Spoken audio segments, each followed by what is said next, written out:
Bula everybody, hi everyone. This is Fred coming to you live from Nandi, Fiji. Just wishing you all an awesome Monday and hope you guys are all doing well out there. Um, a real pleasure for me to be coming on here and of course sharing with you some of my learnings. Today I have a very important question for each of us. And our topic today is, of course, why do most people live paycheck to paycheck? Why do most of us live paycheck to paycheck? What is living paycheck to paycheck? And that's very simply how most of us live these days in terms of, our expenses usually match our income. So for most of us, it is when your expenses use up most of, if not all of your income. And that's what I'd like to share my learnings about today. I think it's quite an important question to ask, especially when a lot of us find ourselves in a financial situation very similar to what we're going through right now. You know that we don't have the savings in place to be able to take us through for those, for those times that that we come across such a difficulty. And so I'd like to be able to, open this discussion to us, because I think it's very important. I think it's a question that we should be asking. Now, if you're just happy, or if you haven't come to the realization that it's just not enough to keep working, spending, and living from week to week, then obviously this video is not for you. But if you're someone who is, asking that question about how you can get ahead in life, then, I'd love to be able to hear from you. I'd love to be able to hear your comments and maybe, some solutions as to how we could together share this message of, financial literacy or financial education. So I've mentioned what it is in terms of living paycheck to paycheck, or living week to week, and that's when our expenses really max out our income, or for most of us exceed our income. Now, of course, how do we find ourselves in that situation? And I think a lot of it has to do with our upbringing in terms of the financial education that we got when we were growing up. First of all, financial education isn't taught in schools, unfortunately. There's a small portion of it, but they don't really address, the real issues. And for a lot of us, for myself, the only time I got to hear about money or about finances is when my mom and dad were fighting about it. And and I always had this idea that it was always in lack. There was always not enough to go around, and that we had to really struggle for it, and that the only way to get money was through a job. And so that's how I grew up. However, I noticed that some of my other friends, whose family, had a business going of some sort, or they were, creating some sort of avenues for extra money, I noticed that that they saved, that they, always had that extra money to do stuff. And it was only till I started asking these questions well into my adult life did I realize what was going on in my childhood. And I noticed that a lot of those guys are quite well off, so to speak. And that's because a lot of us get our first education on finances from home, whether we knew it or not. And I think it's really important for us to be able to ask ourselves these questions, even in times like this, since we do have that time, of course, and hopefully we would have learned something from being vulnerable now in terms of our finances. Now, why is it important to recognize? I think it's quite important to recognize this vicious cycle, because a lot of us know deep in our hearts that it's just not enough to go to work, come back, go to work, come back, and like, and even before we even receive our paycheck, or even before the money has hit our bank accounts, it's kind of already spent. It's already allocated. Now, if you've already started a budget, well, then that's a great start. Now, I noticed that now, is the answer more money? I'm sure just as well as me, is that more money doesn't really equate to, more, how do you say this, more freedom in terms of your money, because a lot of our savings, especially in our country or in the way we live, is we always have a lot of obligations and things always show up. Maybe that's a worldwide thing with most families, because we always have extra stuff for the kids, their swimming, or their extracurricular stuff. We always have friends that have fundraising stuff, or there's always a need to fundraise. We always have family obligations that are always continuing, and so it is quite important to have that savings. And even if we do have that savings, the cycle continues week after week. Now, a lot of the sources that I have that I've queried online, a lot of them mention, like, NBC talks about overspending, and a lot of us are guilty of that. USA Views talks about we are being stretched thin because of high cost of living and so forth. Forbes came up with some real interesting statistics based on a survey that was done by Career Builder, a leading job site online. Says that 78% of workers live from week to week, from paycheck to paycheck. Even more staggering stats say that 10% of those making over 100,000 live like this. 25% of workers do not even save. 75% of these workers are in debt, and half of them believe that they will always be in debt. And about 50% of minimum wage earners believe that they need a second job. And so it's quite easy to see that more money is not the answer, because I'm sure you would have noticed that over your years in your career, you notice that the more money you make, it seems that the more debt you accumulate. And so, but definitely you gotta start somewhere.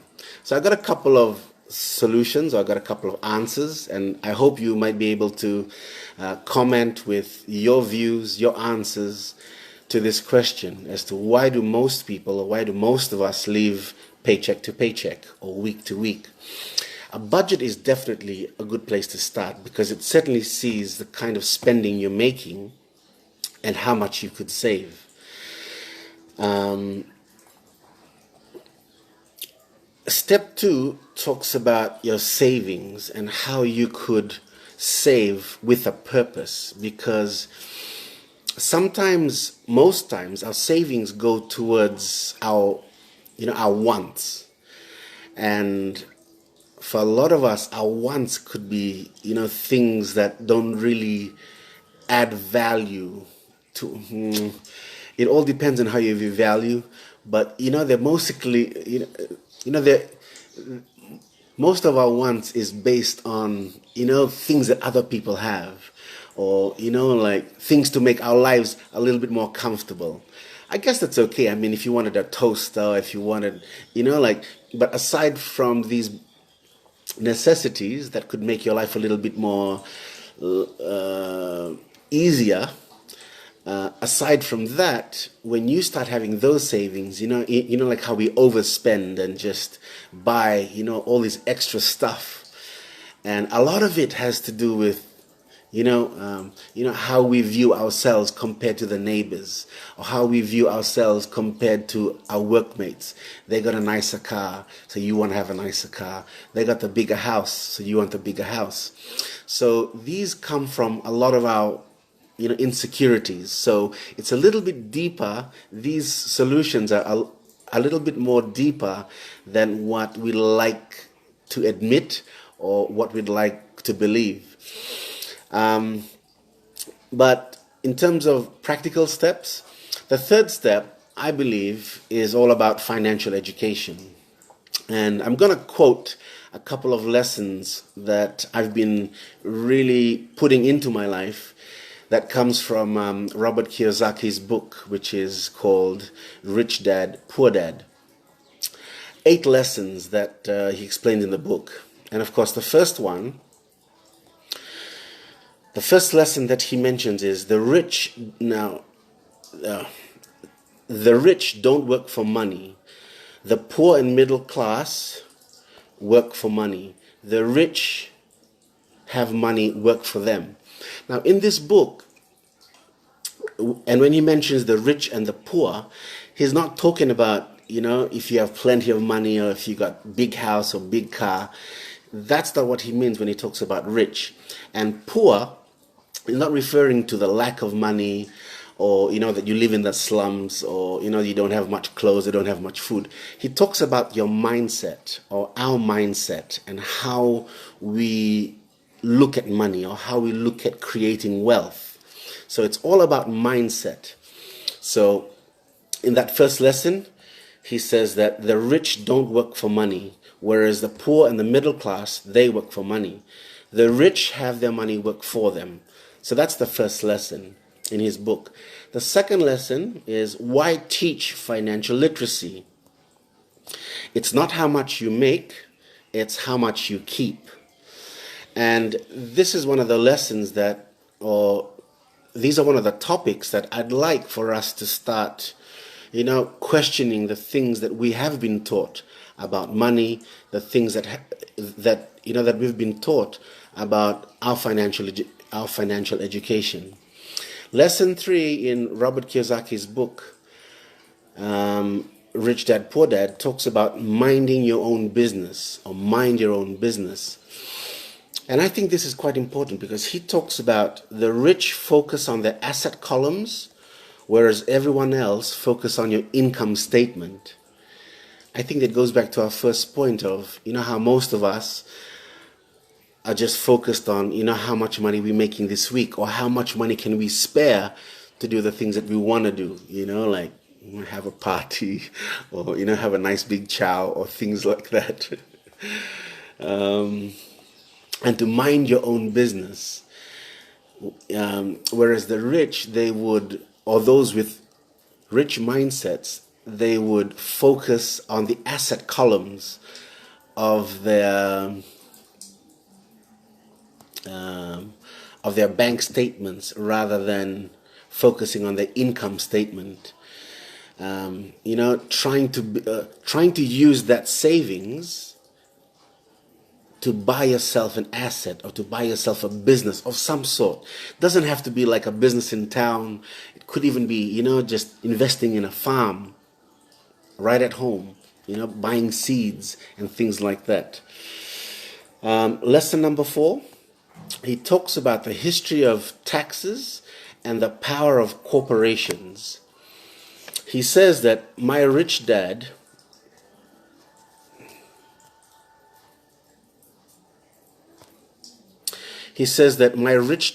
played the smart game, and he did it through corporations, which is the biggest secret of the rich. Now, from my experience on this lesson number 4, is when I went to register my business, when I was offered the option of either doing a sole proprietorship or starting off a company with limited shares or open shares, I noticed that, from my experience, is that a sole trader or actually even the laws of the country would state that a sole trader would pay the same taxes as an employee. So I'm sure you guys, well, I'm sure if you don't yet know, an employee and a sole trader pay the most amount of taxes. So whereas compared to a big business owner or a business owner, if you were to register your company as a business, one thing I noticed that as a business, if you were to register as a business, you get your first $100,000 tax free. And should you pay taxes after that, it's all capped at 20%. So you'll never pay more than 20% as a business owner compared to a sole proprietor or a specialist like a doctor or a timeshare sales rep. So mind your own. So to be aware of the taxes that are available in your country and making sure that you use the taxes to your advantage whenever you register a business. Lesson number 5 talks about the rich invent money. So a little insight goes like this, that often in the real world, it's not the smart who get ahead, but the bold. And I see it even right now, just around me here, where I'll give you an example of Vasanga Productions. What a time for them, for Derek and his crew, to actually go up and open up, a eatery at the Namaka markets. While most people or most business owners are trying to contain, their losses and are taking the reactive approach, we've got some entrepreneurs who are taking the proactive approach, and they realize that they just have to take that first step. And so far, from what I've been seeing, is they're doing really, really well. So shout out to Derek and his crew at the Vasanga Productions, working out of the Namaka markets. If you guys are ever free and you're hungry, make sure you go down there and check them out. Lesson number 6, work to learn. And I think this is quite important. Work to learn, as opposed to don't work for money. There's a small insight here that goes, job security meant everything. So he's talking about his poor dad and his rich dad. So he says that job security meant everything to his educated dad, who he termed his poor dad. Whereas learning meant everything to his rich dad. So that was quite important. And that's one thing I'm learning. As an entrepreneur, you can't be working for money. When you do work for money, you're going to be really disappointed. You have to be able to, find a problem and provide a solution.